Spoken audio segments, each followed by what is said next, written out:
татарскому языку. Я хочу знать татарский язык.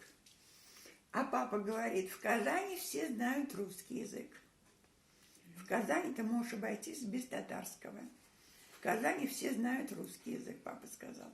И не стал меня учить. Видимо, потому что дома да по-русски все говорили.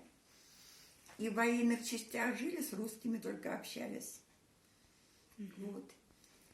И когда у нас гости собирались, дядя Мустафа приходил, тетя Нурия с дядей, с мужем приходила. Вот дядя Харис приходил в гости. Много у нас, часто гости собирались. Все говорили по-русски. Потому что мама была русская. И папа так поставил, у нас в доме все гости говорили по-русскому. По-русски. Вот Ибрагимова много к нам приходили, много. Уважал свою жену и любил. Видишь как? Настоящий был мусульманин. После его смерти мама стала смотреть архив папин, и там нашла на желтой бумаге чернилами написано. Папа переписывался по-арабски со своей мамой, с Кенером. И вот арабским шрифтом мелко-мелко все было написано. Мама говорит, я подумала, что это письмо брата Карима с фронта. Папа хранил. И отдала его тете Нурии, папиной младшей сестре. А потом, через много лет, там я уж не буду подробности говорить, но тетя Нурия мне сказала, Таня, это молитва.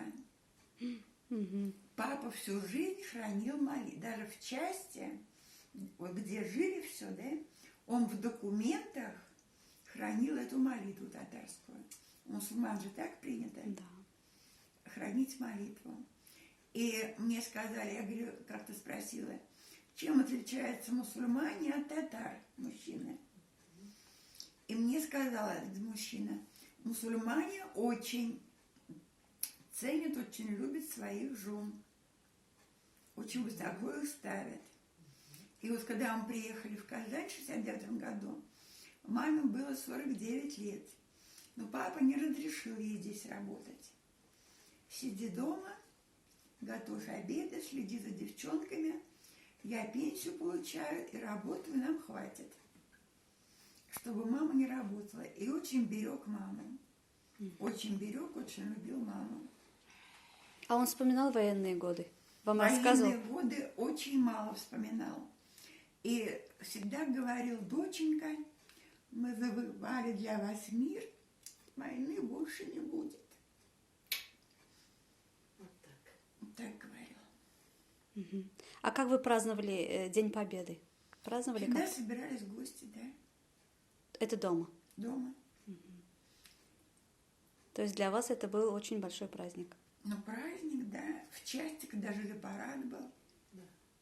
Демонстрация, парад был, когда в части жили. То есть родственные отношения, видишь, они ценились очень. Родственные отношения. Ну, папа единственный, про войну он вообще не рассказывал. Мы знали, что он был танкистом, командиром танка. А про войну как что не рассказывал. Только потом, уже после смерти папы, много позже, мама мне начала рассказывать всю историю. И про родных, и про все. И вот она сказала, что папа писал ей с фронта такие письма. Ты не бойся, я не вернусь ни без ноги, ни без руки. Я вернусь живой, здоровой. Потому что если в танк попадет бомба, то я сгорю заживо. Так ведь, если в танк бомба попадет? Да, да. Я сгорю заживо. Но если не попадет, я вернусь здоровой. Мама рассказала, так он мне писал. А эта молитва у кого-то хранится, нет? Я отдала ее тете Нурии. Да. Вот у них она хранится, нет? У них была другая молитва. Видимо, нугмановская. У них в серванте стояла фотография тети Нурия и дядя, вот, забываю забываю все время, как его зовут-то. Он тут есть. Анвар. Дядя Анвар, Да, да. дядя Анвар.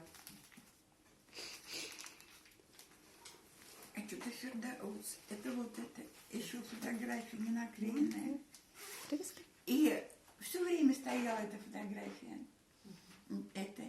И потом уже перед смертью тут Нурия мне показала. Она вытащила эту фотографию, там тоже лежала молитва. Эта фотография. То есть она у них где-то. И что за молитва, не знаю. Тетя Нурия мне вернула молитву. Мгм. А вот вернула, вот эта папина молитва. Завернула ее все это, говорит, положи ее под бюстгальтер и всегда носи с собой. Мне она так сказала, да? Мгм. Я посмотрела, там написано уже было шариковой ручкой. То есть одни- Переписанная. переписанная. Не та, Да, а не переписанная. та. Ну хорошо, Переписанная. хоть переписанная она есть у вас, нет? Ну где-то лежит, Хорошо, там всё. есть. Вот, да. Просто интересно о чем? Которые молитвы там, мне интересно. Не знаю. Ага, ага. Это вот отдельные.